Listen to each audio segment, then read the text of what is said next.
الله أكبر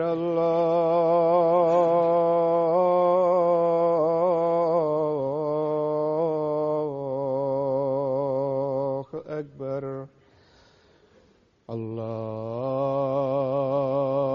أكبر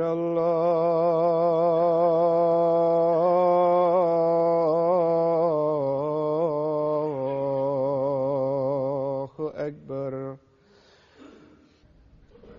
أشهد أن لا إله إلا الله. أشهد أن لا إله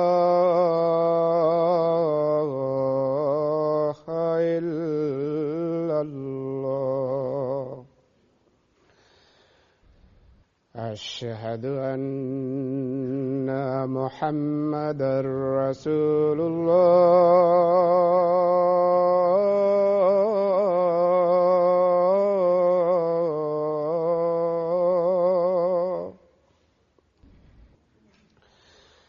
أشهد أن محمدًا رسول الله. حي على الصلاة.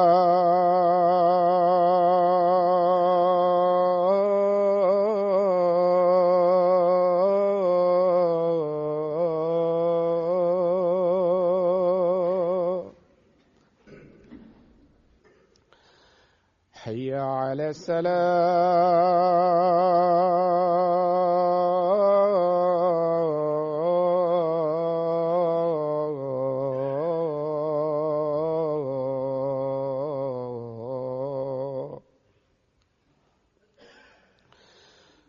حي على الفلاح.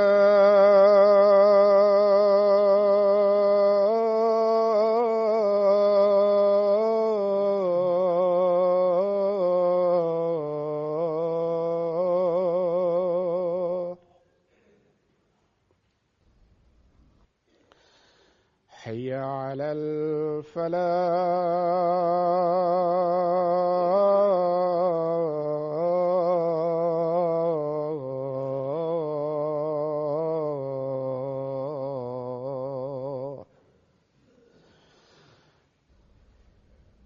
الله أكبر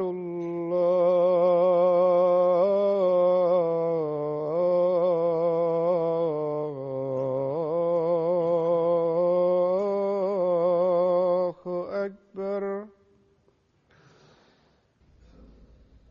لا إله إلا الله.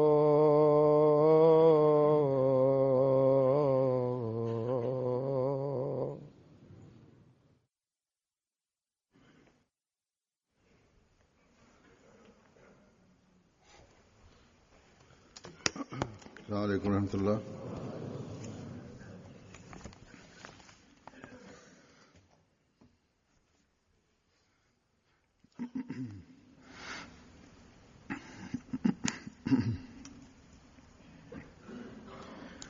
أشهد أن لا إله إلا الله وحده لا شريك له وأشهد أن محمدًا عبده ورسوله. أما بعد فأعوذ بالله من الشيطان الرجيم. بسم الله الرحمن الرحيم. الحمد لله رب العالمين. الرحمن الرحيم.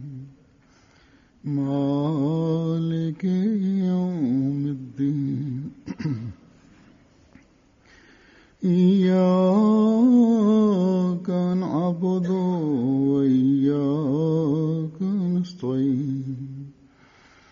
اهدنا الصراط المستقيم صراط الذين أنعمت عليهم غير المغضوب عليهم ولا الضالين لن تنالوا البر حتى تنفقوا مما تحبون وما تنفقوا من شيء فإن الله به عليم तुम हरगिज नेकी को पा नहीं सकोगे यहाँ तक कि तुम तव्हां हरगिज़ खर्च करो जिनसे तुम नेकीअ खे हासिल न करे सघंदव एसि ताईं जो तव्हां उन्हनि शयुनि मां ख़र्च कयो जिन सां तव्हां मुहबत कयो था ऐं तव्हां जेको कुझु बि ख़र्च कयो था त यकीनन अल्लाह उन खे ख़ूब ॼाणे थो की वजाहत करते हुए फरमाते हैं हज़रत मसीह मऊद अलैहिस्सलातु वस्सलाम माल से बहुत ज्यादा इन बारे में इन जी वज़ाहत कंदे फरमाइनि था त दुनिया में इंसान माल सां तमामु घणी मुहबत कंदो आहे इन ई लाइ डालकर ताबिर रोया जे इल्म में लिखियलु आहे त जेकॾहिं को शख़्स ॾिसे त उन जिगर कढी कंहिंखे ॾिनो आहे हकीकी ख़्वाब में ई ॾिसे और ईमान के हुसूल त इन मां मुराद माल आहे इहो ई सबबु आहे जो हक़ीक़ी इत्तिका ऐं ईमान खे हासिल करण जे लाइ फरमायो अथई पाओगे लन तनालुल बिर्र हत्ता तुनफिकू मिम्मा तुहिब्बून त हक़ीक़ी नेकीअ खे हरगिज़ न हासिल करे सघंदव जेसि ताईं जो तव्हां तमामु प्यारी शइ न ख़र्च कंदव छो त ख़ुदा जी मख़लूक सां हमदर्दी ऐं वर्ताव जो हिकिड़ो वॾो हिसो माल खे ख़र्च करण जी ज़रूरत ॿुधाए थो जो ऐं इंसान ऐं ख़ुदा ताला जी मख़लूक जी हमदर्दी हिकिड़ी अहिड़ी शइ आहे ईमान कामिल और रासिख नहीं हो सकता जेको ईमान जो ॿियो जुज़ो आहे इसार न करे जंहिंखां बग़ैर ईमान कामिल ऐं पको नथो थिए जेसि ताईं इंसान क़ुर्बानी न करे ॿिए खे नफ़ो कीअं थो पहुचाए सघे इस आयत में लन तनालु ॿिए खे नफ़ो पहुचाइण ऐं हमदर्दी जे लाइ क़ुर्बानी ज़रूरी शइ आहे इसार की ऐं हिन आयत में लन तनालुल बिर्र हत्ता तुनफिकू मिम्मा तुहिब्बून में इन ई क़ुर्बानी जी तालीम ऐं हिदायत फरमाई वई आहे वशारी सो माल अल्लाह ताला जी वाट में ख़र्च करण बि इंसान जी सआदत जिंदगी में ऐं तक़वा वारी हलत चलत जो मयार ऐं परख आहे जो रसूलुल्लाह सल्लल्लाहु अबू बकर रज़ियल्लाहु ताला अन्हु जी ज़िंदगीअ में ख़ुदा जी ख़ातिर वक़्फ़ जो मयार ऐं परख उहा हुई जो रसूलुल्लाह सल्लल्लाहु अलैहि वसल्लम हिकिड़ी ज़रूरत बयानु कई ऐं हू कुल असासुल बैत खणी हाज़िर थी विया हज़रत मसीह अलैहिस्सलाम को मानने की तौफीक अता फरमाए अल्लाह ताला जो असां ते एहसान आहे जिन्होंने जो असांखे उन हज़रत मसीह मऊद अलैहिस्सलातु वस्सलाम खे मञण जी तौफ़ीक़ अता फरमाई ताला के अहकामात जन और उसकी बताई जिथे असांजी मुताबिक की एतक़ादी ऐं इल्मी इस्लाह और अल्लाह ताला जे हुक्मनि पुरानी ऐं उन जी ॿुधायल तालीम जे मुताबिक़ कई उते रूहानी तरक़ी ऐं तज़किये जा बि बात की क़ुरानी तालीम जे मुताबिक़ उसलूब सेखारिया जान माल वक्त और औलाद को हुकूकुल्लाह जी तरफ़ बि तवजो ॾियारियाऊं ऐं हुकूकुल इबाद जी तरफ़ बि तवजो ॾियारियाऊं जान माल वक़्त अपनी जमात के ऐं औलाद खे अल्लाह ताला जी रज़ा खे हासिल करण जे लाइ क़ुर्बान करण जो रूह बि पैदा फरमायाऊं मुकम्मल तौर पर खुदा ताला की पंहिंजी जमायत जे हर माण्हू मां हीअ तवको रखियाऊं त हू पंहिंजनि हालतुनि खे मुकमिल तौर ते अहमदी ख़ुदा ताला जी तालीम जे मुताबिक़ बनाइनि हमें कोशिश करनी चाहिए तॾहिं ई उहे अपनी जिंदगियों को हक़ीक़ी अहमदी चवराए सघनि था की तवक्को और ख्वाहिश के मुताबिक सो असांखे कोशिशि करणु घुर्जे त पंहिंजनि ज़िंदगियुनि खे संदन तवको ऐं ख़्वाहिश जे मुताबिक़ ढालण जी कोशिशि कयूं पढ़ा है ये हीउ इक़्तिबास जेको आयत की वजाहत में है मूं पढ़ियो आहे मैंने पहले तिलावत की थी जैसा कि मैंने बताया ही इन आयत जी इसमें अल्लाह ताला वज़ाहत में आहे हमें जंहिंजी मां पहिरियां तिलावत कई हुई जहिड़ो की मूं ॿुधायो जो जिम्मेदारियां हैं जो एक इन में अल्लाह ताला असांखे असांजी रुहानी तरक़ी जे लाइ जेके ज़िम्मेवारियूं आहिनि, जेके हिकिड़े मोमिन जूं ज़िम्मेवारियूं आहिनि, की तरफ उन्हनि जी तरफ़ तवजो ॾियारे पियो थो। यानी गो उन्हनि मां हिकिड़ी ज़िम्मेवारी जी तरफ़ ये वसी यानी है,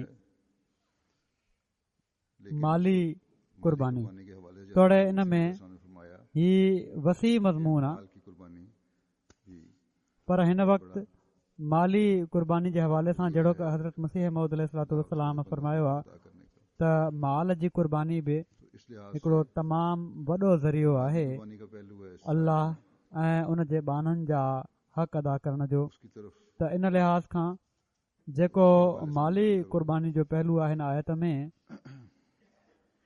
हुकूकुल इबाद की अदायगी उन जे हवाले सां मां बयानु कंदुसि। इशाअत दीन के काम के लिए भी हुकूकुल इबाद जी अदायगी जे लाइ बि ऐं दीन जी इशाअत जे कम जे लाइ बि कई निचोड़ माली कुर्बानीअ जी मसीह ज़रूरत आहे। इस्लाम के ज़माने में ही हज़रत मसीह मौद अलैहिस्सलाम जे इक़्तिबास जो ही निचोड़ आहे और ऐं आज मसीह हम मौद अलैहिस्सलाम जे ज़माने में किस्मतों में शामिल हैं ही कम पंहिंजी इंतिहा ते पहुचणा हुआ इस काम की ऐं तकमील अॼु असीं अहमदी उन्हनि ख़ुशकिस्मतनि में शामिल आहियूं जेके हिन कम जी तकमील में हिसो वठी रहिया आहियूं दुनिया त जीअं माल असीं की मोहब्बत में, अल्लाह ताला जी रज़ा हासिल करण वारा बणिजूं। लेकिन अॼु दुनिया इस्लाम की माल जी मोहबत में तालीम ख़बर नाहे छा कुझु करे पई थी, के अहमदियों की पर बड़ी तादाद हज़रत मसीह मऊद अलैहिस्सलाम जी तालीम ऐं तरबियत जो असरु आहे ताला की रज़ा हासिल करने जो के लिए अहमदन जो तमामु वॾो अंग हज़रत सल्लल्लाहु अलैहि अक्सरियत वसल्लम के लाए हुए अल्लाह ताला जी रज़ा हासिल करण जे लाइ अपने पसंदीदा माल में पाण सॻोरन सल्लल्लाहु अलैहि वसल्लम जे आंदल दीन जी इशाअत जे लाइ पंहिंजे पसंदीदा माल मां ख़र्च कनि था। कभी तौफीक कि माल खर्च करने की किसी वजह से कम हो जाए ऐं जेकॾहिं तो बेचैन हो जाते हैं, कॾहिं रोते हैं, बल्कि तौफ़ीक़ ही माल ख़र्च करण जी कंहिं सबबु घटिजी वञे त बेचैन थी वेंदा आहिनि। और माली बल्कि के अहिड़ा आहिनि जेके रोंदा आहिनि। बल्कि बाज़ दफ़ा सो दिलनि जी हीअ हालत इस बात का ऐं माली कुर्बानी जो रूह, ताला ने बल्कि बाज़ दफ़ा ज़माने में जान जी कुर्बानी जो रूह बि इन ॻाल्हि जो सबूत आहे लाए हुए त अल्लाह ताला हिन ज़माने में इस्लाम पाण सॻोरन सल्लल्लाहु अलैहि वसल्लम जे आंदल दीन जी इशाअत जे लाइ की हज़रत मसीह मऊद अलैहिस्सलाम खे मोकिलियो आहे। इस्लाम के ज़रिए से ही ऐं हाणे इस्लाम जी तरक़ी हज़रत मसीह मऊद अलैहिस्सलाम जे ज़रिए ई अल्लाह ताला मुक़दर फरमाई आहे। माली जिहाद के लिए इन लाइ अल्लाह ताला ई मोमिननि जी दिलनि खे रूह भी पैदा फरमाता माली जहाद जे लाइ है और इसी तरह बाकी दूसरी किस्म की कुर्बानियां भी हैं। माली कुर्बानी जो रूह बि पैदा फरमाए थो मैं चंद वाक़यात ऐं अहिड़ी तरह बाक़ी क़िस्मनि जूं ॿियनि क़िस्मनि जूं कुर्बानियूं बि आहिनि। हिन वक़्तु मां कुझु वाक़िया किस तरह अल्लाह ताला बयानु कंदुसि में कुर्बानी की रूह पैदा जेके हिन ज़माने में बि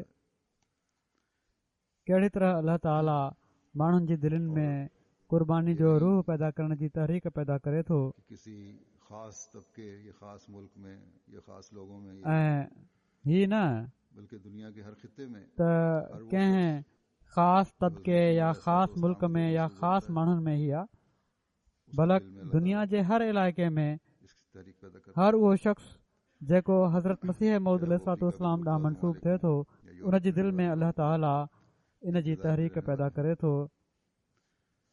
तोड़े उहे अफ्रीका जा अमीर सब परे परे जा मुल्क हुजनि या यूरोप में रहण वारा माण्हू हुजनि किफ़ादा शहर के या ॿेटनि में रहण वारा हुजनि। साहब कहते हैं अमीर साहब बुर्किना फासो ही लिखियो आहे ईद उल अज़हा आई त फादा शहर जा सदर जमायत साहब चवनि था त हिन साल सोच भी नहीं सकता जॾहिं ईद उल अज़हा आई त मूं वटि एतिरा पैसा बि कोन हुआ जो घर खाधो बि पची सघे हा, कहते हैं कि इन दिनों तंहिं करे कुर्बानी जो सोचे बि न पियो सघां।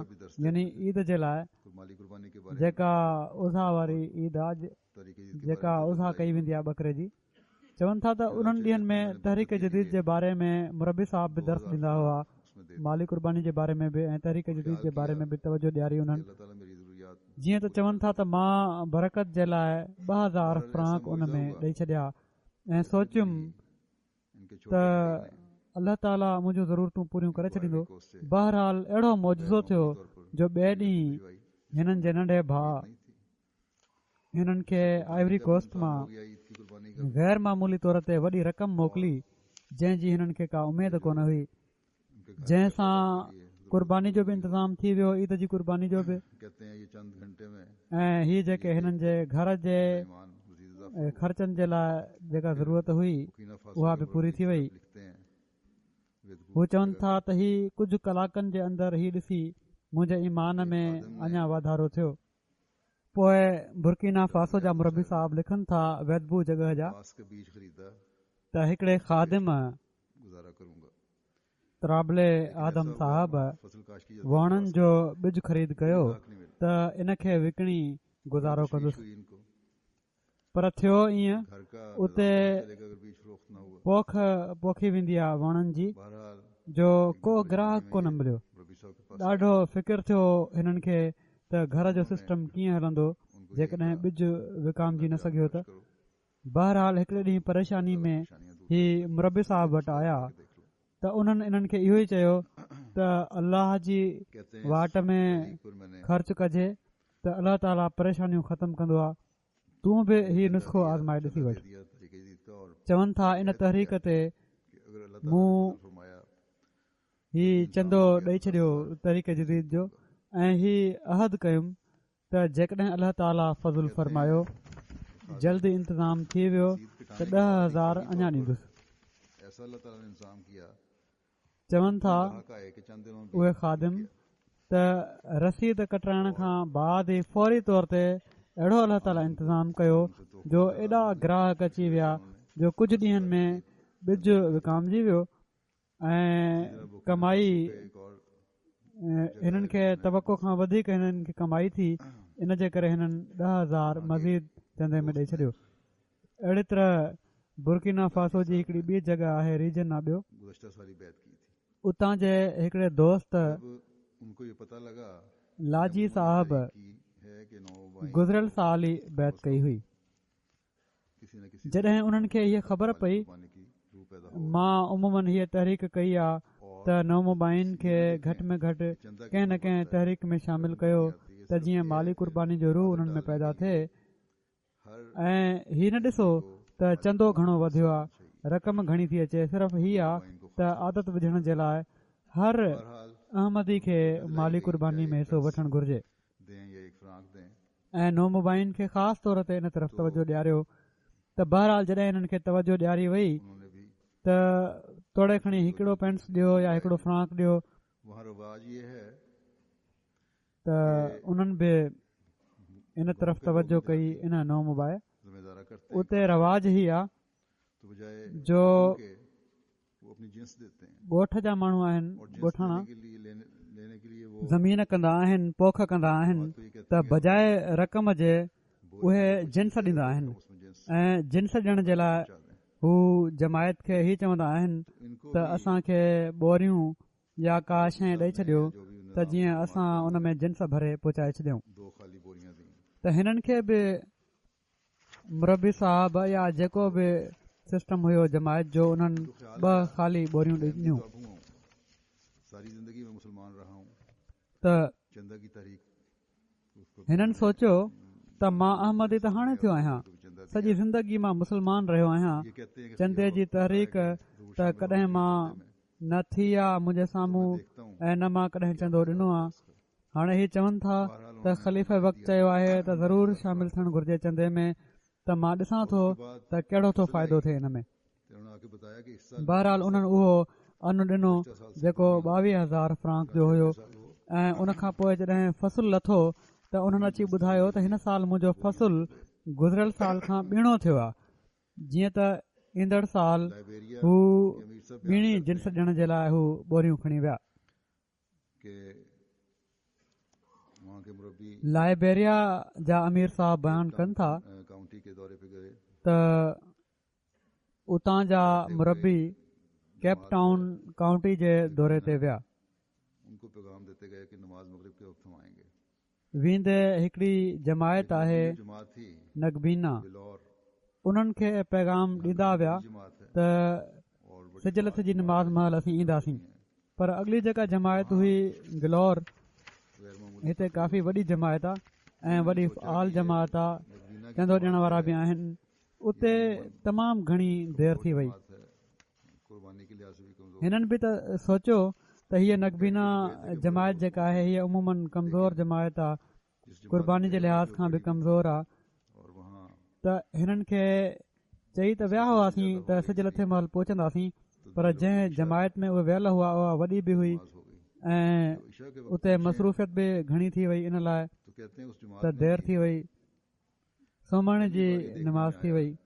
कि 170 अहबाब जॾहिं सोमणी महिल पहुता आहियूं थे, हम तो बैठे त चवनि था आपने कहा उन जमायत में बि खलीफा वक्त ने पहिरियों भेरो हीउ ॾिसण में आयो होना चाहिए त 170 माण्हू इंतज़ार में वेठा हुआ त असां त वेठा आहियूं हिते।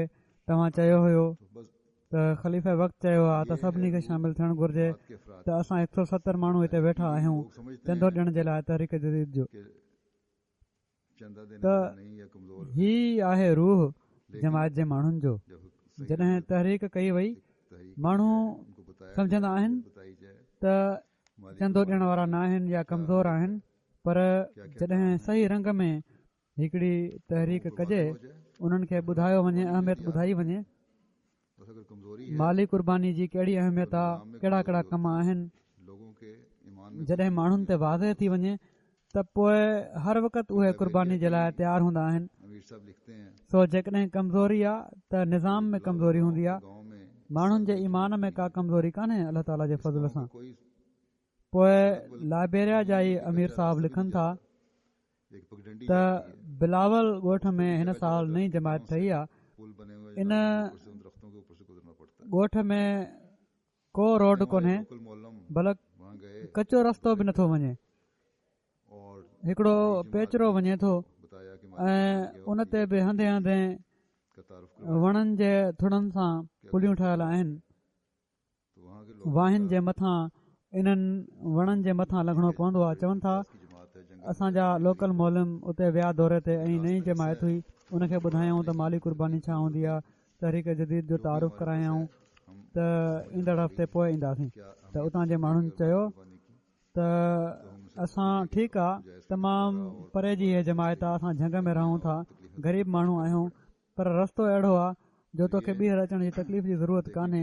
जेको बि असां वटि आहे असांखे सम्झ अची वई आहे त कहिड़ी अहमियत आहे चंदे जी ऐं माली कुर्बानी जी, त असां खां हाणे ई वठी वञ, जिनमें बजाए इन जे जो ॿीहर अची ऐं वरी ॿीहर हिन रस्ते जूं तंगियूं ऐं तकलीफ़ूं तोखे बर्दाश्त करणियूं पवनि। पूरी तरह उनके त हीअ ॾिसो कहिड़ी तरह अलाह ताला इसका उन्हनि परे जे माण्हुनि जी दिलनि में बि विझी रहियो आहे, जिन में हाणे ई अहमियत आई आहे ऐं पूरी तरह उन्हनि जी हक़ीक़त जो, उन जी तालीम जो ऐं अहमियत जो अंदाज़ो ई न आहे थियो, पर बावजूदु इन जे कुर्बानीनि में हू पहिरें ॾींहं खां तरक़ी कनि पिया था। उन्होंने पोइ बहनिन जा अमीर साहब लिखनि था त पोर्तनोवो जा हिकिड़ा अहमदी मशहूरु अहमदी आहिनि, मशहूदी साहब, आप कर रहे हैं वो उन्हनि 1000 पाउंड खां वधीक जी कुर्बानी कई। चंदे भी हैं। हाणे अफ्रीका जे मुल्कनि में एॾी वॾी कुर्बानी तमामु वॾी शइ आहे।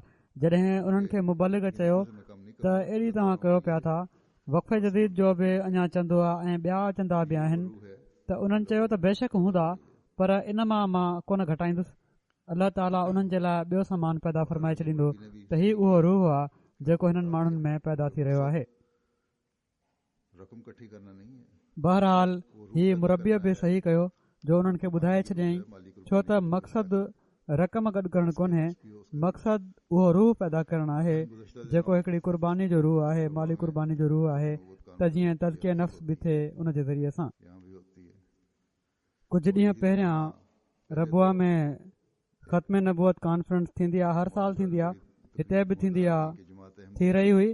त उते पहिरियां त हिकिड़े मौलवी साहब ताकतें और हुकूमतें वॾी पुरजोश तक़रीर कई त जमायत अहमदिया खे वॾियूं वॾियूं ताक़तूं ऐं हुकूमतूं फंड कनि थियूं, जंहिंजे करे हीअ तरक़ी करे पई थी। और जो पर थोरी देरि खां पोइ ई देखो जमात ख़ुदि ई अलाह ताला हिननि जे वात मां कढाए छॾियो भी माली कुर्बानी करते हैं ऐं जोश में ही बि चई विया त ॾिसो जमायत अहमदिया इन लाइ तरक़ी करे पई थी जो इन्हनि माण्हुनि में हिननि जा ग़रीब बि माली कुर्बानी कंदा आहिनि ऐं ही उन्हनि जो चंदो आहे जंहिंजे करे दुनिया में हू इस्लाम जी तबलीग कनि पिया था ऐं असां खां हू तमामु घणो अॻिते निकिरी विया आहिनि जमात के अफराद का बहरहाल कंहिं हुकूमत जी न असांखे मदद जी ज़रूरत आहे ऐं न वरिती वेंदी आहे ही जमायत जे माण्हुनि जो इख़लास फिर बहनिन ऐं क़ुर्बानीअ जो रूह आहे जंहिंजे करे अलाह ताला बरकत विझंदो आहे के एक नौ पोइ बहनिन मां जमात असांजा मुबलिग लिखनि था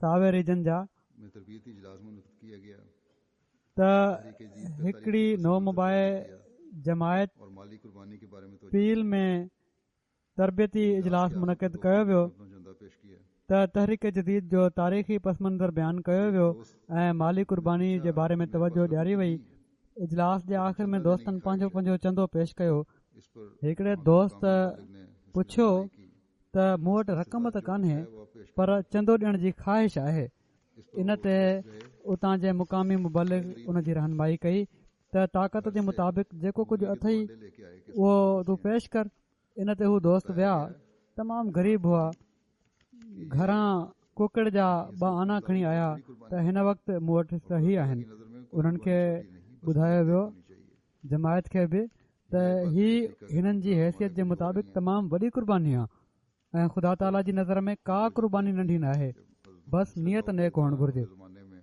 ही ॻाल्हियूं अफ्रीका जे गरीब औरतें परे परे जे मुल्कनि में जेके थी रहियूं आहिनि इन तरफ़ तवजो फेराइनि थियूं जॾहिं हज़रत मुस्लिम मऊद रज़ी ताला अन्हु जे ज़माने में ग़रीब औरतूं अहिड़ी तरह कुकड़ियूं ऐं आना खणी अची वेंदियूं हुयूं तहरीक ते फिर इन लाइ जो इस्लाम दीन जी इशाअत जी तड़प इन्हनि माण्हुनि में आहे एक पुराने अहमदी पोइ माली अबू बकर जारा जी हिकिड़ी रिपोर्ट आहे और आहिस्ता आहिस्ता जमाती प्रोग्रामों में भी आना छोड़ हिकिड़े पुराणे अहमदी इस पर उन्हें अबू बकर जारा साहब कंहिं सबबु चंदो ॾियणु छॾे ॾिनो ऐं आहिस्ते आहिस्ते जमायती प्रोग्रामनि में बि अचणु छॾे ॾिनई किया और बताया इन ते उनखे काफ़ी सम्झायो वियो पर को फ़र्क़ु न पियो पए हिकिड़े वॾे वक़्त खां पोइ हू हिकिड़े ॾींहुं मिशन आया ऐं पंहिंजो चंदो ॾिनऊं ऐं ॿुधायऊं त अॼु राति हिननि ख़्वाब में ॾिठो आहे त हू तमामु गहरे पाणी में ॿुॾनि पिया था हुजूर ने इनका हाथ पकड़ा ऐं को हिननि जी मदद जे लाइ नथो पियो अचे एतिरे में हू हिकिड़ी ॿेड़ी ॾिसनि था जंहिं में हज़रत मसीह मऊद अलैहिस्सलाम सुवार आहिनि हुज़ूर हिननि जो हथु पकड़ियो ऐं ॿेड़ी में पाण सां गॾु विहारे छॾियो ऐं फरमायाऊं त अॻिते कॾहिं बि चंदो ॾियण में सुस्ती न कजांइ इन ख़्वाब खां पोइ उन्हनि जमायत सां पको वाइदो कयो त अॻिते कॾहिं बि हू चंदो ॾियण में सुस्ती न कंदा ऐं न ई हू जमायती कमनि में गफ़लत कंदा उस मुल्क के भी एक दूर सो जिथे ही चंदे जी अहमियत जो सबूत आहे हज़रत मसीह मऊद अलैहिस्सलाम जी सदाकत जो बि सबूत आहे त रहनुमाई ॾोराहे हिकिड़े मुल्क में ऐं उन मुल्क जे बि हिकिड़े ॾोराहे इलाइक़े में हिकिड़ो शख़्स अहमदियत क़बूल करे थो पोइ पोइते हटी वञे थो ऐं उन जी पोइ रहनुमाई ख़्वाब जे ज़रिए थिए थी दाई अल्लाह बेनीन जे बताते हैं कुतोनो ज़ोन जे इलाइक़े जा हिकिड़ा दाई अल्लाह खाना वसूल करने के लिए गए ॿुधाइनि था के घर में पहुंचे शाफ़ियो साहिब और घर के सरबराह से जब फितराना पूछा गया त जॾहिं हू फितरानो वठण जे लाइ विया फ्रांक त पंहिंजे इलाइक़े जे हिकिड़े घर में पहुता मेरी बीवी की ऐं घर जे अॻुवाण खां जॾहिं फितरानो पुछियो वियो 4,000 त चवण लॻा त मुंहिंजे सॼे घर में सिर्फ़ ही 1500 फ्रांक सिफ़ाई आहिनि ऐं हिकु ॿिनि ॾींहंनि में मुंहिंजी घरवारी जी डिलीवरी थियण वारी आहे ॿार पैदा थियण वारो आहे इन जे लाइ मूंखे 4,500 फ्रांक सिफ़ा घुर्जे ऐं अॼु ई मुंहिंजो घर मालिक घर जी मसवाड़ जा 3,500 फ्रांक वठण आयो आहे ऐं नाराज़ थी मोटी वियो आहे छो त मां उनखे मसवाड़ न ॾेई सघियुसि कहना चाहिए था कि त मूं वटि त ॾियण जे लाइ कुझु कोन्हे बहरहाल शाफ़ियो साहब जेके आहिनि लोकल सेक्रेटरी उन्हनि हिननि खे सम्झायो थोरे अहिड़ी हालत में ही न चवणु घुरिजे हा त चंदो ॾे पर बहरहाल उन्हनि पंहिंजे हालात जे मुताबिक़ उन्हनि खे सम्झायो त अहिड़ी हालत में बि जेकॾहिं तूं अलाह ताला जी राह में ॾीं त मेवो लॻंदो आहे लेकिन बहरहाल भले अहिड़े हालात में त असांजे उते मुबलगनि खे घुरिजे त इन्हनि माण्हुनि जी मदद कनि पर बहरहाल जेको अॻिते वाक़ियो अचे थो उन मां पतो लॻे थो मसीह माऊद त कहिड़ी तरह अलाह ताला बि शामिल होने वालों की किस तरह मदद फरमाता है और उनके अल्फाज की किस तरह मसीह मौद जी जब सेक्रेटरी साहब ने जमायत में शामिल थियण वारनि जी करेगा कहिड़ी तरह मदद फरमाए थो बाकी राह में कुर्बानी ऐं उन्हनि जे लफ़्ज़नि जी कहिड़ी तरह लॼ रखे थो। जॾहिं सेक्रेटरी साहिबु उन्हनि खे चयो त अलाह ताला मदद कंदो ऐं ख़ुदा जी राह में कुर्बानी ख़ूब मेवो ॾींदी आहे 500 त उन 1000 फ्रांक सीफ़ा जेको आहे फितरानो गुजरे थे ऐं बाक़ी 500 तहरीक जदीद में ॾेई छॾियो। लेकर आए अञा 3 ॾींहं न गुज़रिया हुआ जो उन ई माण्हू वॾी ख़ुशी विचां ॿुधायो 10,000 त उन ॾींहुं जॾहिं तव्हां चंदो वठी आयो वसूल करे उन्हनि खां जिसने कभी त हिकिड़ो माण्हू आयो ऐं मूंखे 10,000 फ्रांक सीफ़ा ॾेई चवणु लॻो त हीअ रक़म उन फलाणे माण्हू मोकिली आहे जंहिं कॾहिं मूंखां 12,000 फ्रांक ओधर वरिती हुई ऐं केतिरा ई भेरा घुरण जे बावजूद हू कर्ज़ वापसि न पियो करे पर बिना घुरे ई चंदो ॾियण खां बाद अलाह ताला उन कर्ज़ ॾियण वारे जी दिलि में विधो ऐं उन उहा रक़म मोटाए ॾिनी। खैर खूबी से डिलीवरी भी हो गई। चवनि था त घर मालिक जी मसवाड़ बि अदा थी वई ऐं मुंहिंजी घरवारी जी ख़ैर ख़ैरियत सां डिलीवरी बि थी वई ऐं अलाह ताला मूंखे औलाद सां बि नवाज़ियो। ईसा साहब बयान करते हैं दारुसलाम तंजानिया जा हिकिड़ा अहमदी दोस्त ईसा साहब बयानु कनि था अहमदियत कबूल त उन्हनि 90 जी ॾहाई में पहले वो ईसाई मजहब से अहमदियत क़बूल कई हुई। लेकिन अहमदियत कबूल इन करने खां के बाद पहिरियां हू ईसाई मज़हब सां माशाल्लाह तालुक़ रखंदा हुआ और माली कुर्बानी करने वाले हैं। हमेशा पर अहमदियत क़बूल करण खां बाद ईमान में काफ़ी तरक़ी कयऊं। हाणे माशा अल्लाह मूसी आहिनि ऐं माली कुर्बानी करण वारा आहिनि। से बहुत आगे हमेशह पंहिंजी ऐं पंहिंजी फैमिली जो चंदो वाइदे खां वधीक ॾींदा आहिनि। जमायती तालीमुनि खे बजा आणण में पुराणनि अहमदियुनि खां घणो अॻिते आहिनि। अलाह ताला जे फज़ल सां दारुसलाम तंजानिया जा ताला के रीजनल प्रेसिडेंट आहिनि। चवनि था जॾहिं खां मां अलाह ताला जी राह में कुर्बानी शुरू कई आहे जो बेशुमार केतिरा ई फज़ल अलाह ताला जा पंहिंजे मथां नाज़िल थी ॾिठा आहिनि। का पहले एॾियूं बरकतूं नाज़िल थियूं आहिनि जो जेके तमामु घणियूं आहिनि। मिसाल जे तौर ते चवनि था त खाकसार जो पहिरियां हिकिड़ो घर हो पर हाणे अलाह ताला जे फज़ल सां 3 घरनि जो मालिक आहियां। लाडा रीजन मुंहिंजी औलाद बि बहितरीन जॻह ते तालीम हासिल करे पई थी। सोयो जमात के दौरे पे गए तो एक 7 साल की अहिड़ी तरह बच्चों के दिल में अलाडा रीजन जा मुबलिक साहब चवनि था डालता है। हिकु भेरो सोयो जमात जे दौरे ते विया त हिकिड़ी 7 सालनि जी ॿारड़ी हाणे ॾिसो ॿारनि जी दिलि में बि कहिड़ी तरह अलाह ताला विझे थो। के लिए चंदा के लिए लाई रशीदा या राशिदा चंदा देती है। टमाटा ऐं मिर्च ऐं नारंगियूं खणी आई ऐं चयईं त हू हीउ सभु कुझु तहरीक जदीद जे चंदे जे लाइ खणी आई आहे। उतां जे सदर साहब ॿुधायो त हू हर महीने चंदो ॾींदी आहे ऐं जेकॾहिं उन जी माउ चंदे जा पैसा न ॾियसि त उहा रहंदी आहे। जॾहिं मौलम साहब चंदो वठण जे लाइ आया त उहा स्कूल वियल हुई। अॼु असांखे ॾिसी हू घर वई ऐं पैसा न मिलियसि त हू पंहिंजे पोख जूं ही कुझु शयूं चंदे तौरु खणी आई आहे। सो ही आहे उहो रूह जेको अलाह ताला ॿारनि में बि पैदा करे रहियो आहे कुर्बानी जो। नाइजेरिया जी जमायत जा सदर साहब चवनि था हिकिड़ा ओकेने जमायत जा खाकसार कुझु वक़्त खां माली ॾुखियाईनि जो शिकार रहियो। इन जे करे काफ़ी परेशानी थी। पोइ हिकिड़े ॾींहुं मूंखे ख़्यालु आयो त खाकसार 3 महीननि खां चंदो नाहे ॾिनो। मुमकिन आहे इन ई सबबु खाकसार हिन माली परेशानी में मुब्तला थियो हुजे। इन ते मूं 3 महीननि खां पोइ 4,000 नायरा चंदो अदा कयो। ख़ुदा ताला जो करणु ईअं थियो जो इन ई महीने खाकसार ज़मीन जो हिकिड़ो टुकड़ो विकिणियो जंहिं ते मुंहिंजे मौला करीम 8 लख नायरा जो मुनाफ़ो अता फ़रमायो। उन वक़्तु मुंहिंजे ईमान खे जिथे मज़ीद तक़वियत मिली उते हीअ ॻाल्हि बि सम्झ आई त ख़ुदा ताला पंहिंजे वाइदनि में सचो आहे। जेकॾहिं उन जी राह में कुर्बानी कंदो त हू ज़रूरु केतिरा ई भेरा वधाए तव्हांखे वापसि मोटाए ॾींदो। जमात को मस्जिद और मिशन हाउस के लिए एक बहुत बड़ा प्लाट हाणे हिननि शहर के इलाके में लेके कोगी स्टेट जे कैपिटल लोकोजा में एक अहमदी जमायत खे मस्जिद ऐं मिशन हाउस जे लाइ हिकिड़ो तमामु वॾो प्लाट बि शहर जे इलाके में वठी ॾिनो आहे। कार था तंजानिया मां हिकिड़ा अहमदी मारोंडा साहब लिखनि था त मुंहिंजी तालीम मैट्रिक आहे। वॾे वक़्त खां बेरोज़गार हुउसि। मूंखे हिकिड़ी गैस कंपनी में सिक्योरिटी गार्ड जी नौकरी मिली वई। 56,000 शिलिंग पघार मुक़ररु थी। मां ओॾी महिल ई ख़ुदा सां अहद कयो त मां पंहिंजी पघार ते चंदो शरह जे मुताबिक़ अदा कंदुसि तोड़े मूंखे केॾा ई मसइला दरपेश छो न अचनि।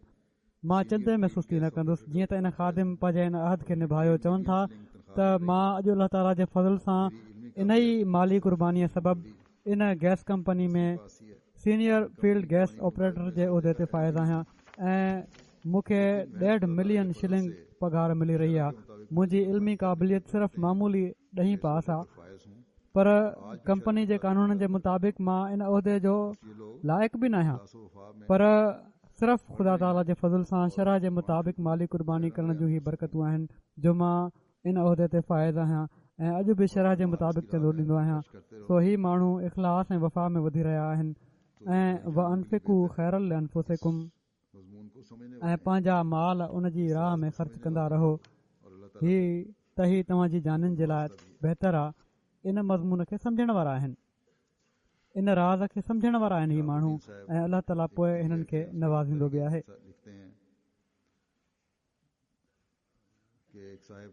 शहाबुद्दीन साहिब हिकिड़ा इंडिया जा इंस्पेक्टर तहरीक जदीद साहब लिखनि था त हिकिड़ा साहब जेके जड़ चरला जा पहिरीं सिफ़ जा मुजाहिद आहिनि, कारोबार हिननि जो मुतासिर थी वियो। रियल एस्टेट जो कारोबार हुन केतिरनि ई महीननि खां ॾाढो परेशान हुआ ऐं फ़ोन करे हू चंदनि जी अदायगी जे लाइ दुआ जी दरख़्वास्त बि कंदा रहिया। मूंखे बि हिननि लिखियो त हिकिड़े ॾींहुं ही चवनि था शहाब इंस्पेक्टर साहब त राति जो मूंखे हिननि जी फ़ोन आई त मां हाणे तव्हां सां मिलणो आहे।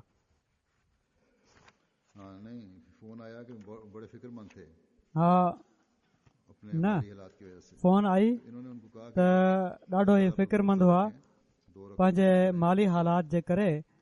त हिननि खे चयो त तव्हां अल्लाह ताला ते भरोसो रखो, बरकत नफ़िल पढ़ो ऐं सुम्ही पओ। चवनि था त को थोरी देरि खां पोइ ॿीहर फ़ोन आई ऐं चवणु लॻा त तव्हां मुंहिंजे लाइ थोरी देरि जाॻंदा रहो, मां तव्हां सां मिलणु अचां पियो थो।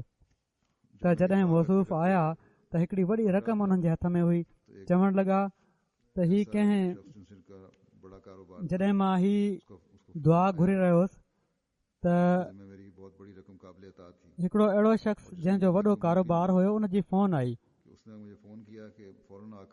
जंहिं मुंहिंजी हिकिड़ी तमामु वॾी रक़म ॾियणी हुई ऐं जंहिंजे मिलण जी उमेद बि कोन हुई। त उन मूंखे फ़ोन कई त फौरन अची पंहिंजी रक़म खणी वञ। त चवनि था त छो त मुंहिंजी नियत हुई चंदे जी, इन लाइ अलाह ताला फौरन इंतज़ाम करे छॾियो।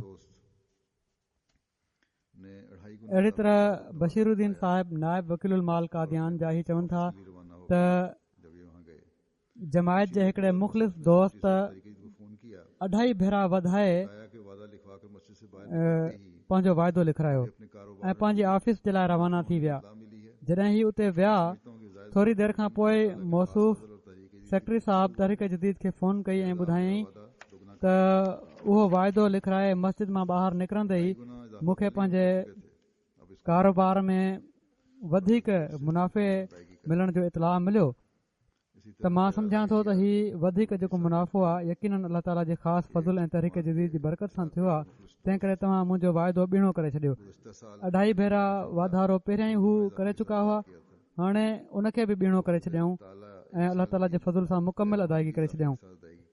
अहिड़ी तरह केरला इंडिया जा मुरबी साहब लिखनि था त हिकिड़े जमायत जे क़ुर्बानी कंदड़ मुख़लिस दोस्त गुज़िरियल साल पंहिंजो तहरीक जदीद जो चंदो ॿीणे वाधारे सां अदा कयो हुयो ऐं अल्लाह ताला जे फज़ुल सां हिन साल बि गैर मामूली इज़ाफ़े सां अदायगी कई अथई।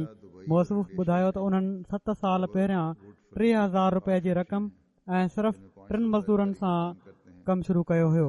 जॾहिं त हिन वक़्तु अल्लाह ताला जे फज़ुल सां मुंहिंजूं इंडिया, दुबई ऐं इंडोनेशिया में रबर ऐं वुड फर्नीचर जूं 8 फैक्ट्रियूं आहिनि जिन में 500 खां वधीक कारीगर कमु कनि था। हीअ तरक़ी जेका तव्हां ॾिसो पिया था हीअ सिर्फ़ु चंदनि जी बाशरह अदायगी जी बरकत सां आहे। मौसूफ़ चवनि था त मां जॾहिं बि चंदो अदा कंदो आहियां ख़ुदा ताला मूंखे शाम ताईं उन खां केतिरो ई वधीक अदा करे छॾींदो आहे ऐं कॾहिं बि मां माली तंगी जो सुवाल ई नाहे त महसूस कई हुजे। उते रबुआ में नायब वकील माल आहिनि अज़ीज़म तला अहमद चवनि था त मां कराची दौरे ते वियुसि त क्लिफ्टन जा रहण वारा हिकिड़ा ख़ादिम आहिनि। उन्हनि खे तहरीक कयमि तहरीक जदीद जी त उन्हनि चयो तव्हां पाण ई वधाए छॾियो, ॿुधायो तव्हां त घणो वधायां। त मूं चयो मुंहिंजे साम्हूं त तव्हांजा हालात कोन्हनि, सिर्फ़ु हल्के जो टारगेट आहे त हेतिरो हुअणु घुरिजे। जेको कुझु तव्हां सम्झो था बहितर पंहिंजी कमाई जे लिहाज़ खां वधाए छॾियो चंदो। ऐं उन्हनि खे वाक़ियो ॿुधायमि त वकील माल साहिबु सिंध दौरे ते विया हुआ त उन्हनि हिकिड़े शख़्स खे अहिड़ी तरह चयो त उन्हनि बि उन्हनि खे इहो ई चयो हुयो त तव्हां पंहिंजे हालात जे मुताबिक़ करे छॾियो, जेकॾहिं मां चवां 5 लख वधाए छॾ त तव्हां 5 लख ॾेई छॾींदव। बहरहाल उन नौजवान चयो त छो त तव्हां इन शख़्स जो मिसाल ॾेई 5 लख तव्हांजे वात मां निकितो आहे त मां 5 लख रुपया तहरीक जदीद में ॾियां थो। ऐं उन्हनि वटि ॿार जी पैदाइश थियण वारी हुई। पोइ बाद में आया ऐं अचण वारे ॿार पारां बि 1 लख रुपयो ॾेई विया।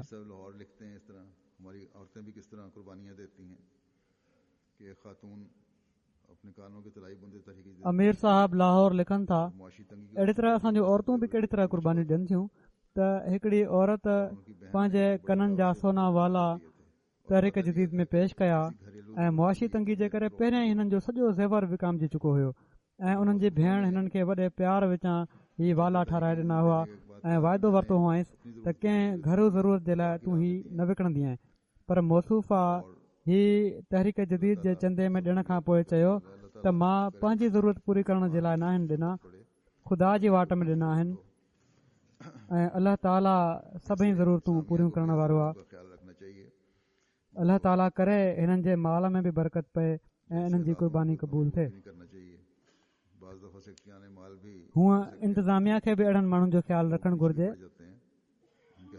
उन्हनि खे जहिड़ा हालात हुजनि उन्हनि खे एतिरो मजबूर बि न करणु घुरिजे। बाज़ दफ़ा सेक्रेटाने माल बि या सेक्रेटाने तहरीक जदीद माण्हुनि जे पुठियां पइजी वेंदा आहिनि, उन्हनि जा हालात ॾिसी उन्हनि खां वसूल कंदा कनि। नेशनल सेक्रेटरी तहरीक जदीद जमायत जर्मनी चवनि था त हिकिड़े मकरूज़ दोस्त जो वाक़ियो लिखियलु आहे त उन्हनि तहरीक जदीद में ख़ुशूसी वाइदो करे ॾिनो ऐं अलाह ताला एॾी उपत वधाए छॾी जो कर्ज़ बि अदा थी वियो ऐं उन्हनि खे नओं घर ख़रीद करण जी बि तौफ़ीक़ अता फरमाई जेको उन्हनि जे लाइ बज़ाहिर नामुमकिन हुयो। ऐं चवनि था त मां 35 सालनि खां जर्मनी में रहां पियो थो, कॾहिं बि एतिरी उपत नाहे थी। अलाह ताला न सिर्फ़ु मूंखे कर्ज़ खां निजात अता फरमाई बल्कि 2 महीननि में 40,000 यूरो कमाई बि अता थी, मुनाफ़ो अता थियो।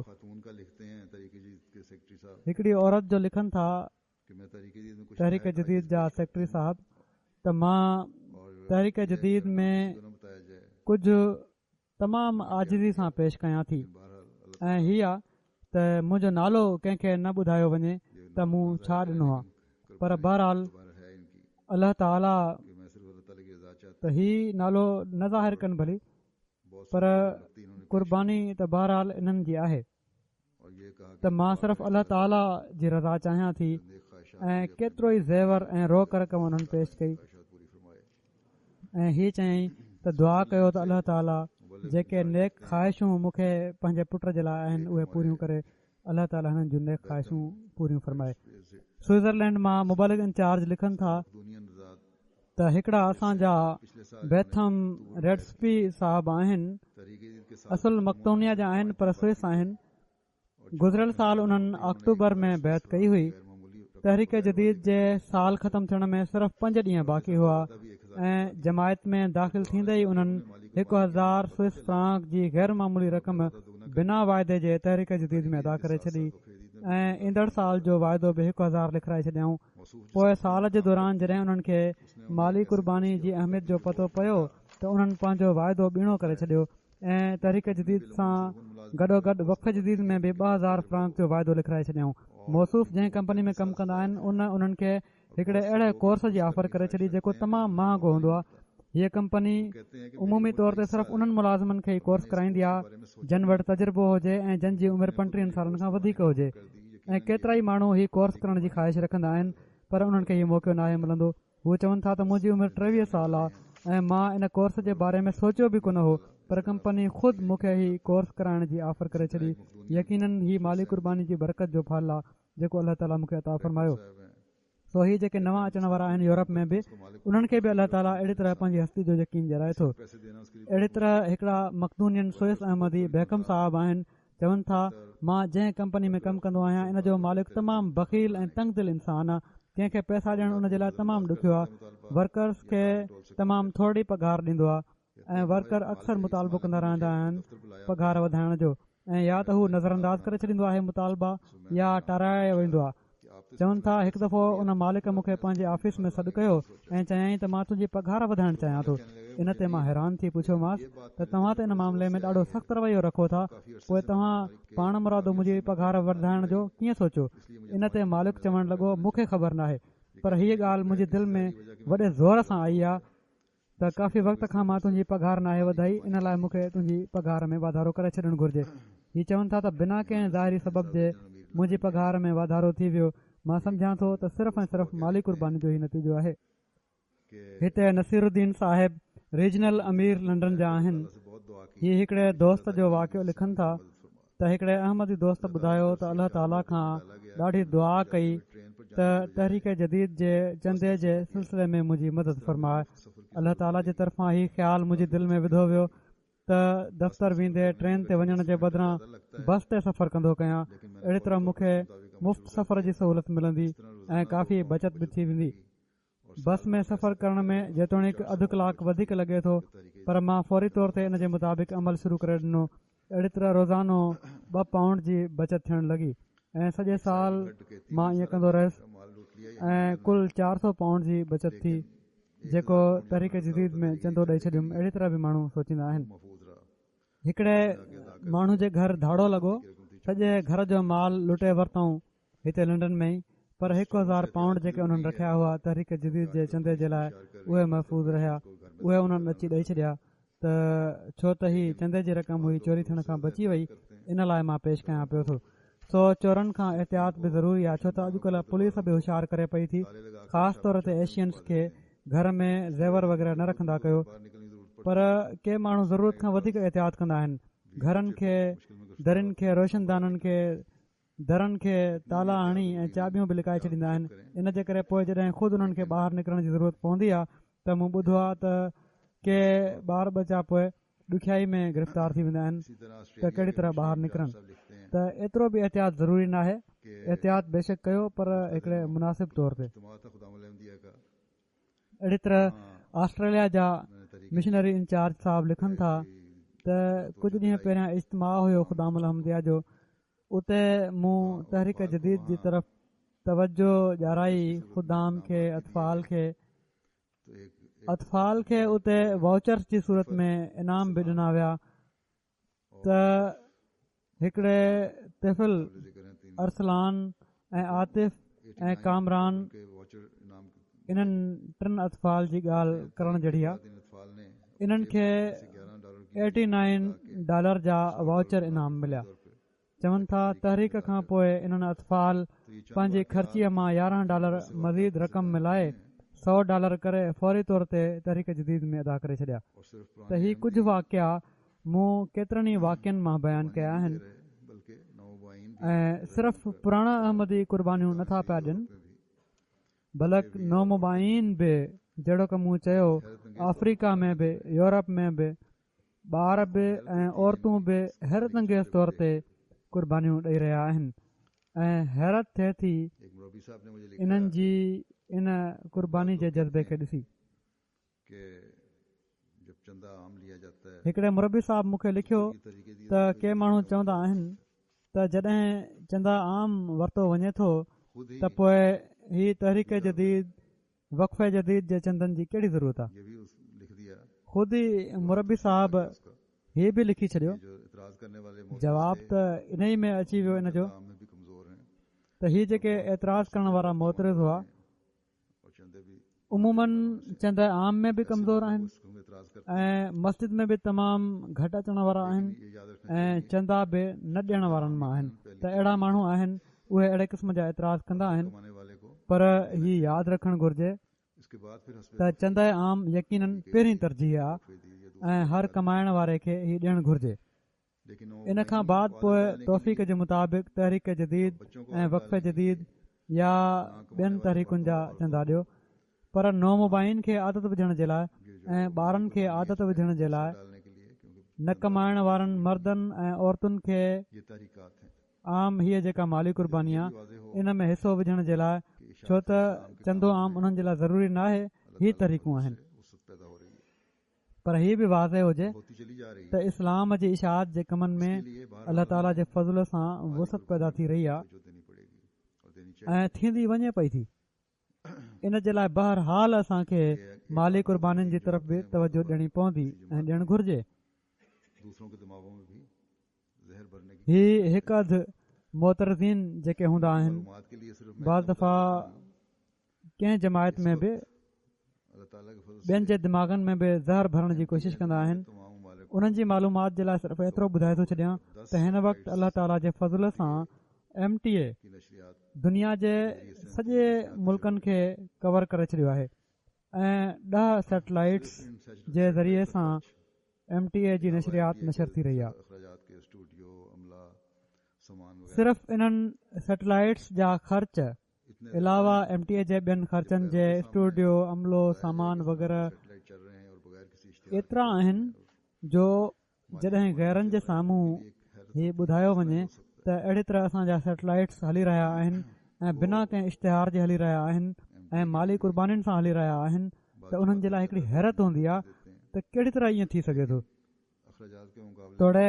MTA जे लाइ बि मामूली है, कुझु जमायतूं चंदो ॾींदियूं आहिनि, माण्हू बि ॾींदा आहिनि, पूरी की जाती है। पर ख़र्चनि जे मुक़ाबले में उहा उपत MTA के लिए बिल्कुलु मामूली आहे ममालिक में ऐं बना रहे हैं। ॿियनि मदुनि मां पोइ पूरियूं कयूं वेंदियूं इस आहिनि। साल सिर्फ अहिड़ी तरह असीं MTA जे लाइ हाणे मुख़्तलिफ़ मुल्कनि में स्टूडियोज़ बि ठाहे रहिया आहियूं। पोइ हिन साल सिर्फ़ या उनके जेके मस्जिदूं ऐं स्कूल तौर पर ऐं हॉस्पिटल तामीर कया विया मरकजी तौर पर जो या अखराजात किए गए हैं, उन्हनि जा ख़र्च कया विया मरकज़ी तौर ते, मुक़ामी तौर ते न। रकम के मुक़ामी जेके ख़र्च आहिनि इन खां अलावा आहिनि, मरकज़ी तौर ते जेके ख़र्च कया विया आहिनि उहे ई तक़रीबन हिन कुल रक़म जे बराबरि आहिनि सिर्फ जेका हिन साल तहरीक जदीद जी सिर्फ़ रक़म आहे। बेशुमार अखराजात हैं। तो चंदा आम ऐं वक़फ़े जदीद अलॻि आहे, ये तो मैंने सिर्फ़ तामीरी ख़र्च ऐं ॿिया केतिरा ई ख़र्च आहिनि। दिल में एतराज़ है त बहरहाल पर है हीअ त मां हिकिड़ो मामूली हिकिड़ो ख़ाको चिटियो आहे। और कोशिश की जाती है जितना बचाया जेकॾहिं कंहिंजी दिलि में एतिराज़ आहे त बेशक थींदो रहे, तौर पर खर्च असांखे ख़बर आहे अल्लाह ताला जे फज़ल सां वॾे निज़ाम हेठि ख़र्च कया वेंदा आहिनि ऐं कोशिशि कई वेंदी आहे त जेतिरो बचाइजे रक़म बचाई वञे ऐं सही ख़र्च थिए। ज़्यादा से ज़्यादा हम बचत करके जमायतुनि खे बि कामों को वसीत वधीक एहतियात करणु घुर्जे कम से त जीअं ज़्यादा से ज़्यादा घणी खां घणी असीं बचत करे अल्लाह ताला जे कमनि खे वधीक वुसत ॾेई छॾियूं, कि ये घटि में घटि रक़म में वधि फ़ाइदो वठी सघूं। मोमिनीन के दिल में डालता है कुर्बानी करो। चंद जहिड़ो की मूं ॿुधायो त हीअ त अल्लाह ताला ख़ुदि मोमिननि जी दिलि में विझे थो त कुर्बानी कयो। ये तारीख़ हीअ कुझु मिसाल मूं ॾिना हुआ। फरमाता है असांजी कोशिशि त इन जो ॾहों हिसो बि नाहे हूंदी। और खुद तैयार करता हीअ तहरीक अल्लाह ताला इन लाइ फरमाए थो है। अफ्रीका के एक दूर दराज मुल्क छो त उनखे ख़बर आहे त दीनी ज़रूरतूं घणियूं आहिनि ऐं ख़ुदि तयारु करे थो। जहिड़ो की मूं मिसाल बि ॾिनो हुयो, अल्लाह ताला अफ्रीका जे हिकिड़े ॾुराहे मुल्क में वेठल शख़्स खे हज़रत मसीह मौद अलैहिस्सलाम ख़ुदि तवजो ॾियारी आहे। उसी से फिर अगली नेकी अल्लाह ताला त असांखे सवाब में हिसेदार बणाए रहियो आहे अब मैं ऐं हिकिड़ी नेकी जेका आहे जैसा कि हम जानते हैं उन ई मां पोइ शुरू होता है। ॿियनि नेकियुनि जा रस्ता बि खुलंदा वेंदा आहिनि। गुज़िश्ता साल की रिपोर्ट हाणे में मां ऐसा ऐलान करूंगा। जहिड़ो की असांखे ख़बर आहे तहरीक जदीद जो साल नवंबर में शुरू थींदो आहे। 80वां साल था हिन वक़्तु गुज़िरियल साल जी रिपोर्ट 31 अक्टूबर ऐं नए साल जो ऐलान कंदुसि। खत्म हुआ। हीउ साल रिपोर्ट्स के मुताबिक 80 साल हुयो तहरीक जदीद जो 84 जेको 31 अक्टूबर 2014 में ख़तमु थियो थी। ऐं रिपोर्ट्स जे मुताबिक़ हिन साल में 84,70,800 पाउंड जी माली कुर्बानी जमायत ॾिनी आहे। अल्हम्दुलिल्लाह और हीअ वसूली गुज़िरियल साल जे मुक़ाबले में 6,01,000 कुझु सौ वधीक आहे इस दफ़ा ऐं पाकिस्तान बावजूद पंहिंजे हालात जे पाकिस्तान में हिन भेरे में बड़े हुए हैं पहिरें नंबर ते ई आहे। और जान की कुर्बानियों में बड़े हुए हैं। पाकिस्तान में माली कुर्बानीनि में बि वधियल आहिनि जल्द आसानियां पैदा फरमाए। ऐं जान जी कुर्बानीनि में बि वधियल आहिनि। अलाह ताला इन्हनि जा हालात अहिड़ा करे जो अलाह ताला जल्द सहूलतूं पैदा फरमाए ऐसे हालात पैदा हों ऐं उन्हनि खे कि तबलीग सुकून नसीब फरमाए रास्ते ऐं उते बि अहिड़ा हालात पैदा थियनि जो जमायत जी तबलीग जा बि रस्ता मज़ीद 10 जमातें खुलंदा हैं वञनि। उनमें बाहर की जो जमातें हैं जर्मनी पहले नंबर पे है। हिन पाकिस्तान खां अलावा जेके 10 जमायतूं आहिनि ॿाहिरि जूं यूके का जेके जमायतूं आहिनि नंबर पे आ गए हैं। जर्मनी पहिरें नंबर ते आहे, अमेरिका तीसरे बर्तानिया कनाडा ॿिए नंबर ते, गुज़िरियल साल यूके जो 3 नंबर हुयो, हाणे ॿिए नंबर ते अची विया आहिनि। अमरीका 3 नंबर ते, कैनेडा 4 ते, साथ में भी इंडिया 5 ते, ऑस्ट्रेलिया 6 ते, इंडोनेशिया 7 ते, के अलावा मिडल ईस्ट की कुछ जमातें ऑस्ट्रेलिया बि हिकिड़ो नंबर मथे अची वियो आहे ऐं इंडोनेशिया पोइ ते हलियो वियो आहे। हैं। इन खां अलावा मिडल ईस्ट जूं कुझु जमायतूं आहिनि, 2 जमातूं, 10 जमातों पोइ स्विट्ज़रलैंड, घाना ऐं नाइजेरिया आहिनि। करेंसी के लिहाज से वसूली में इजाफा पहिरीं 10 जमायतुनि में जेका वसूली करंसी जे लिहाज़ खां मुकामी करेंसी के हिसाब से वसूली में इज़ाफ़ो आहे उहो घाना नंबर 1 ते आहे, तक़रीबन 50% उन्हनि इज़ाफ़ो कयो आहे जमातें हैं। मुकामी करंसी जे हिसाब सां। ऑस्ट्रेलिया नंबर 2 ते आहे, उन्हनि 44%, पाकिस्तान 14% पोइ कुझु मिडल ईस्ट जूं जमायतूं आहिनि 17%, स्विट्ज़रलैंड तक़रीबन 15%, एशिया है, फिर पाकिस्तान 14%, यूके 13, कनाडा तक़रीबन 13.25%, इंडोनेशिया आहे, पोइ भारत ऐं जर्मनी बराबरि आहिनि। कैनेडा आख़िरी नंबर ते आहे हिननि 10 के जमायतुनि लिहाज में। से अमेरिका पहले नंबर पे है, स्विट्जरलैंड दूसरे नंबर पे, ऑस्ट्रेलिया तीसरे नंबर पे। फी माण्हू अदायगी जे लिहाज़ खां अमरीका पहिरें नंबर ते ऐं स्विट्ज़रलैंड 2 नंबर ते ऐं ऑस्ट्रेलिया 3 नंबर ते। गुज़िरियल कुझु सालनि खां 3 साल से तवज्जो दिला रहा हूँ कि तहरीक जदीद में मां 2 सालनि खां तवजो ॾियारियां पियो थो इजाफा होना चाहिए। त तहरीक जदीद में वक़फ़े जदीद में अंग में इज़ाफ़ो हुअणु घुरिजे। हीअ न ॾिसो त रक़म वधे थी या न, रक़म त पाण मुरादो वधी वेंदी आहे, मुख़लिसीन जी अंग में इज़ाफ़ो हुअणु घुरिजे। 12 लाख त अलाह ताला जे फज़ल सां हिन साल और ही कुल अंग 4 साल में 12,11,700 थी वियो आहे में चंदा देने ऐं गुज़िरियल 4 सालनि में तक़रीबन 6 लखनि जो इज़ाफ़ो थियो आहे इन अंग में जेके नवां शामिल थिया आहिनि। ऐं इन्हनि में बि कुझु जमायतूं सुठो कमु कनि पियूं थियूं, जिन में कबाबीर पहिरें नंबर ते आहे, बेनिन आहे, नाइजर आहे, गैम्बिया आहे, सेनेगाल आहे, कैमरून आहे, गिनी कनाकरी आहे। अफ्रीका गॾियल वसूली जे लिहाज़ खां घाना पहिरें नंबर ते आहे, इन खां पोइ नाइजेरिया, पोइ Mauritius, Burkina Faso, Tanzania, Benin, Gambia, Kenya, Sierra Leone, Uganda.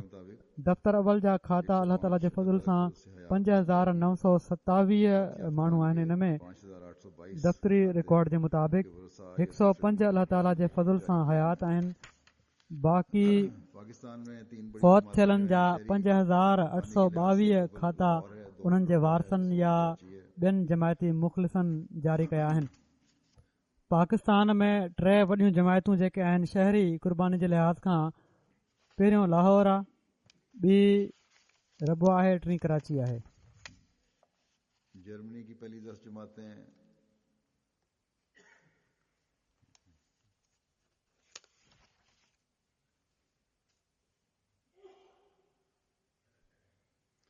Pakistan के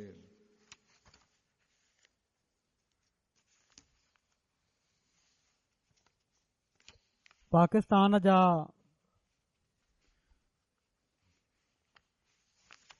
अजला जो हैं उनमें 10 अजला सियालकोट नंबर 1 है, फैसलाबाद, फिर सरगोदा, गुजरांवाला, उमरकोट, गुजरात, बदीन, ज़िला जेके आहिनि उन्हनि में 10 ज़िला सियालकोट नंबर 1 आहे, फैसलाबाद, पोइ सरगोदा, गुजरांवाला, उमरकोट, गुजरात, बदीन, नारोवाल, टोबा टेक सिंह, कसूर, ननकाना साहब।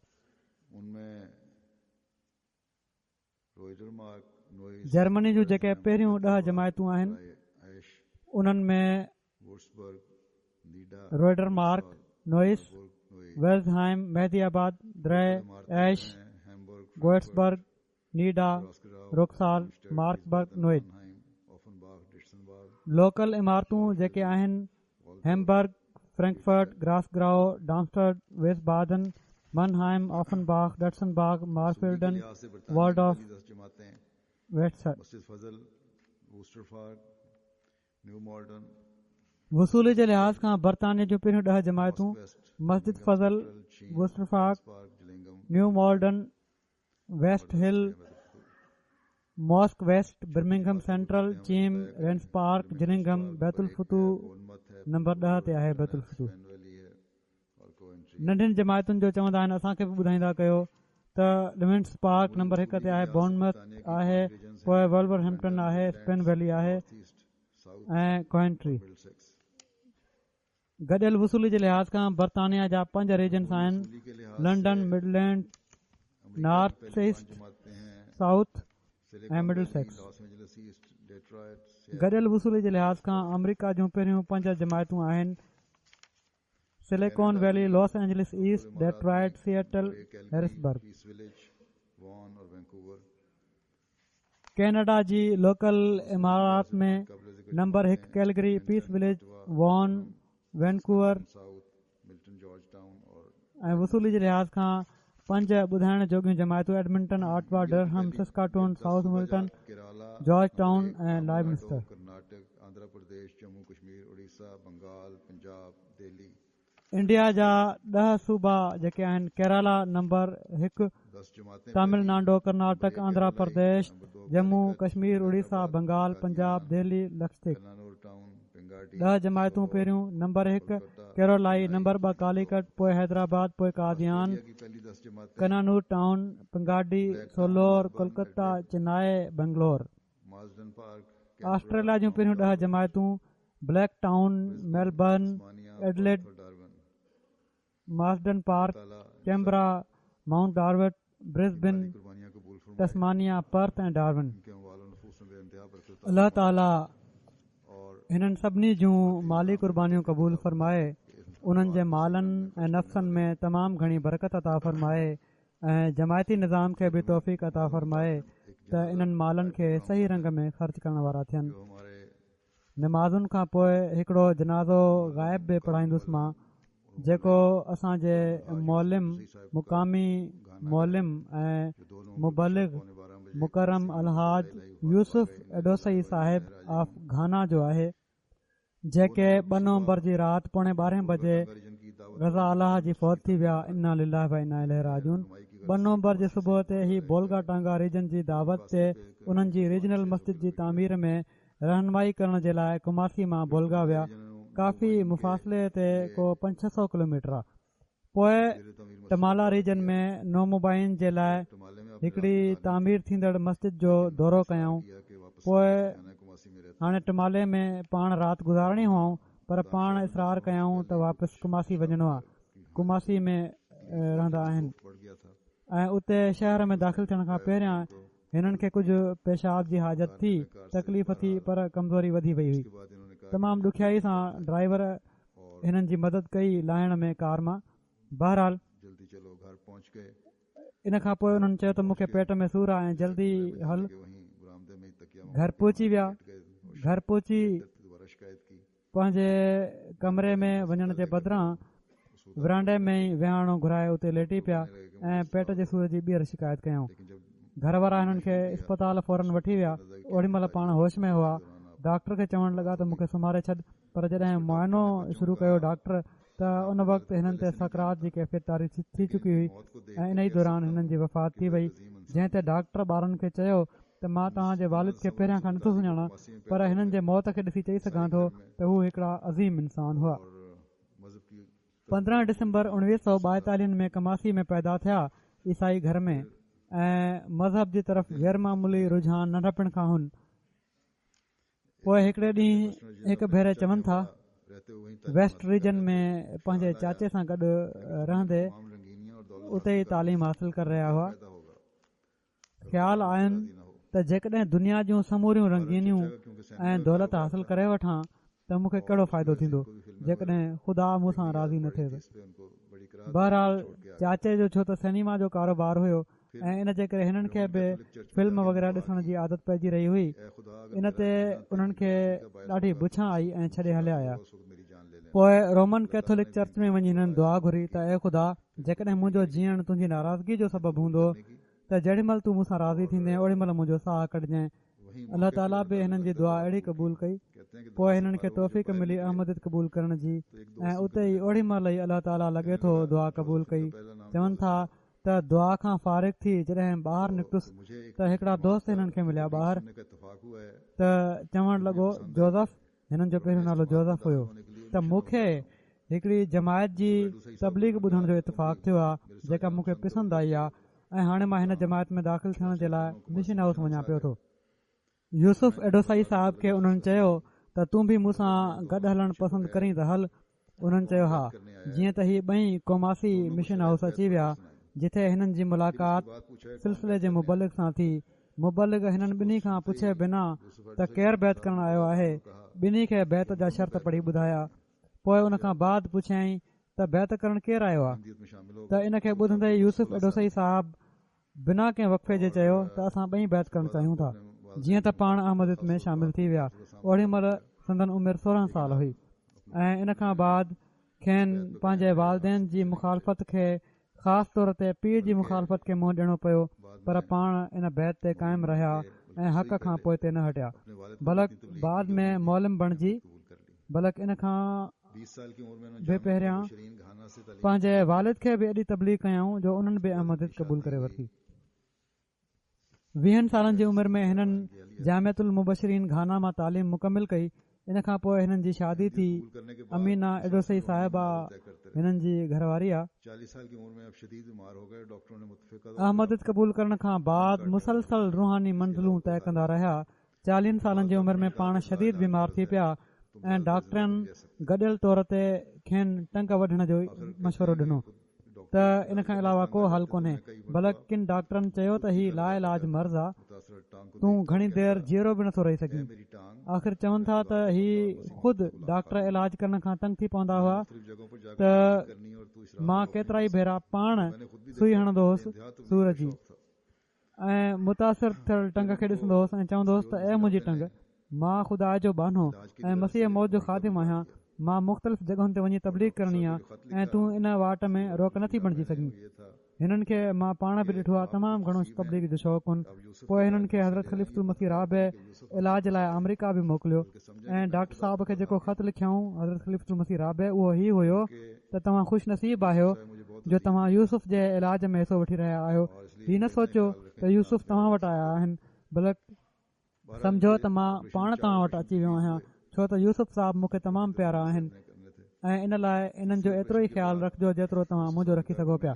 बहरहाल हिननि जा ऑपरेशन 4 ऑपरेशन तजवीज़ थिया। डॉक्टर हमीद रहमान साहिब करणा हुआ। 3 ऑपरेशन खां पोइ यूसुफ साहिब चयो त मां ऑपरेशन नाहे कराइणी। पोइ डॉक्टर साहिब हज़रत ख़लीफ़ुल मसीह राबे खे लिखियो त हीअ ऑपरेशन नथा कराइणु चाहिनि, त उन्हनि चयो त नथा कराइणु चाहिनि त ठीकु आहे न कराइनि, पर उन्हनि इन खां पहिरियां हज़रत ख़लीफ़ुल मसीह राबे जी ख़िदमत में हिकिड़ो ख़त लिखी छॾियो हुयो त हिननि ख़्वाब ॾिठो आहे। इन आधार ते हज़रत ख़लीफ़ुल मसीह राबे बि चयो त जेकॾहिं हीअ नथा कराइणु चाहिनि त न कराइनि, पर मां ही तव्हांखे ॿुधाए थो छॾियां त हीअ अलाह ताला जे फज़ल सां हिननि खे शिफ़ा मिली वेंदी जीअं त हिननि खे अलाह ताला शिफ़ा ॾिनी।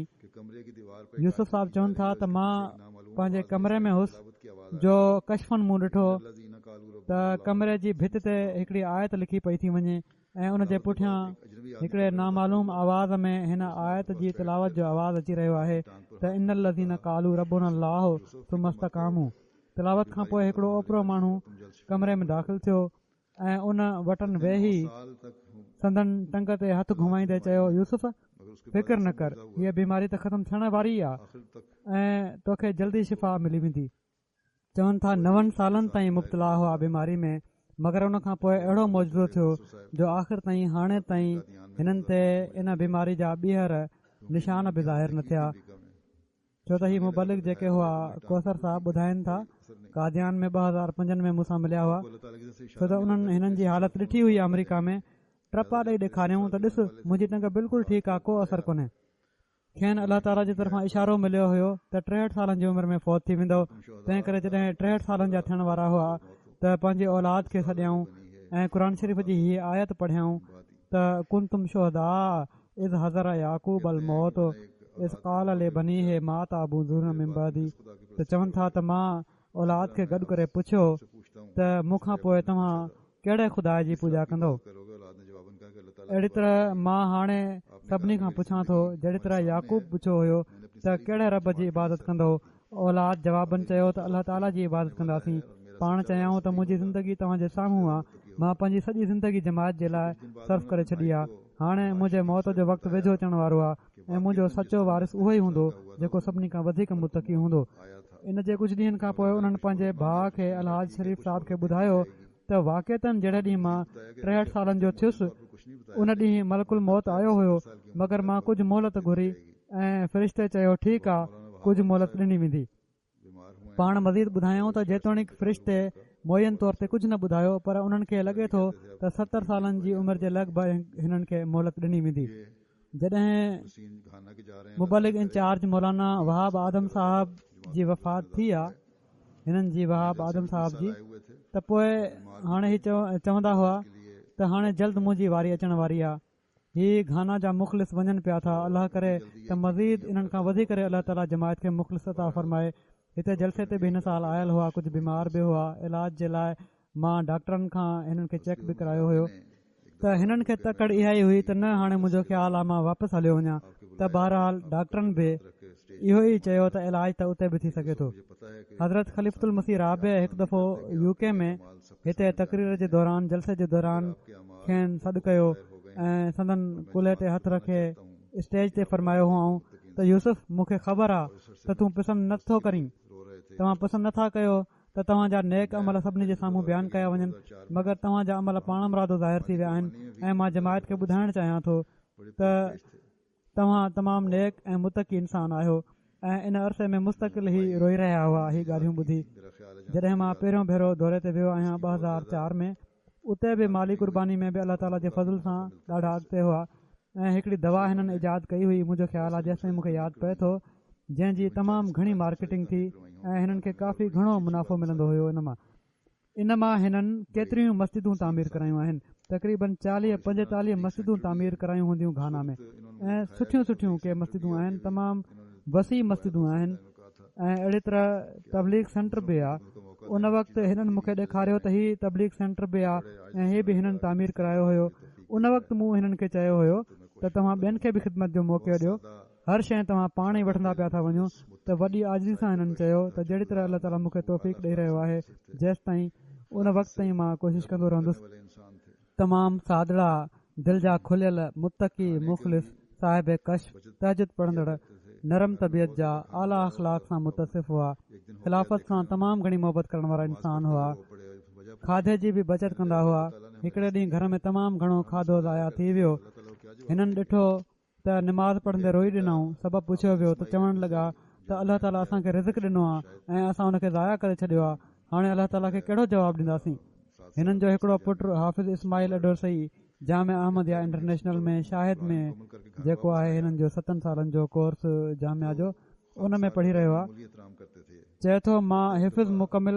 करे क़ुर शरीफ़ जो घर वापसि आयुसि त ख़ाकसार जो गैर मामूली एतिराम कंदा हुआ चवनि था हिकु दफ़ो मूंखां का अहिड़ी हरकत थी वई जंहिंसां पाण थोरो नाराज़ थिया त पंहिंजे पुट खे मुखातिब करे चवणु लॻा यूसुफ साहब त जेको क़ुर तव्हांजी यादाश्त में आहे इन क़ुर जो एतिराम कंदे मां तव्हांखे ॻाल्हा नथो ॾेई सघां पर तव्हांखे बि घुर्जे त हिन क़ुर जो एतिराम कंदे अहिड़ियूं हरकतूं न कयो चवनि था जेकॾहिं मूंखे ॻाल्हा ॾिना त मूं ते एतिरो असरु न थिए हा जेतिरो इन ॻाल्हि मूं ते असरु छॾियो आहे चवनि था मुंहिंजे वालिद ऐं वालदा मुंहिंजी तरबियत कई त मां मुबलिक बणिजां ऐं जॾहिं बि पैसा वठणु वेंदो हुउसि त थोरा पैसा ॾींदा हुआ ऐं मूंखे चवंदा हुआ त तूं मुबलिक बणिजणो आहे ऐं हर मुबलिक खे घुर्जे त थोरनि पैसनि में पूरत करे ऐं फज़ूल ख़र्ची खां पासो करे बारीक ॻाल्हियुनि जी तरफ़ मूंखे तवजो ॾियारींदा हुआ हिकु दफ़ो मां साणनि गॾु वुज़ू करे रहियो हुउसि त पाण मूंखां पहिरियां वज़ू करे वरिताऊं ऐं चयऊं त हाफ़िज़ साहिबु तव्हां मुबलिक बणिजणो आहे ऐं मुबलिकनि जूं तमामु घणियूं ज़िम्मेवारियूं हूंदियूं आहिनि ऐं टाइम थोरो हूंदो आहे, तंहिं करे थोरे वक़्त में घणा कम करण जी आदत विझो। त हीउ मुबलिकनि जे लाइ बि हिकिड़ो नमूनो हुआ। जहिड़ो की मूं चयो, तबलीग तमामु घणी कंदा हुआ, तबलीग जो ॾाढो शौक़ु ऐं चाह ऐं तड़प हुअनि, सादगी तमामु घणी हुअनि। हीअ मां ॿुधाए चुको आहियां त अलाह ताला हिननि खे कुशादगी बि अता फरमाई तमामु घणी, ऐं इन जो हिननि जमायत ते ख़र्च कयो, मस्जिदूं ठारायाऊं, ऐं हीअ आख़िरी सफ़र जेको हुयो हीअ बि मस्जिद जहिड़ो की बयानु थियो आहे मस्जिद जी तामीर जे लाइ अख़्तियार कयऊं। क़ुर शरीफ़ सां बि हिननि खे इश्क़ हुयो। घाना जी जेका हिकिड़ी इलाक़ाई ज़ुबान आहे अचुई, इन में तर्जुमे जी बि हिननि खे क़ुर शरीफ़ जे तर्जुमे जी तौफ़ीक़ मिली आहे।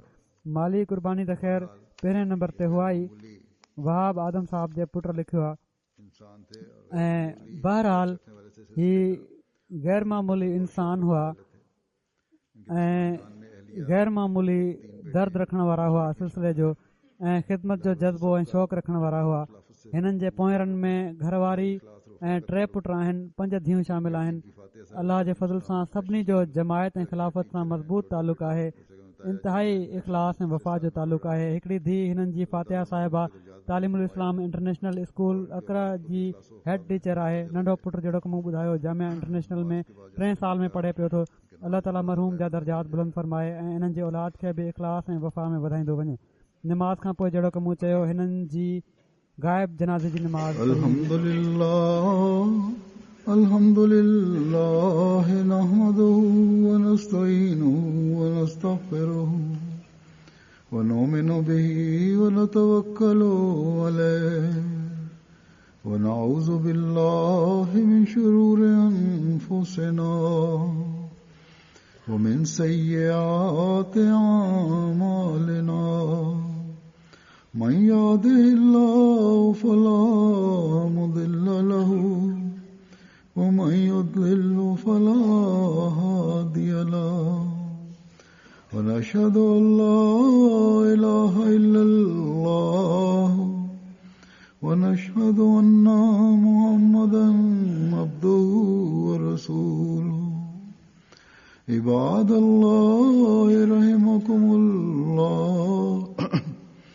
इन्नल्लाह यअमुरु बिल अदलि वल इहसानि व इताइ ज़िल क़ुर्बा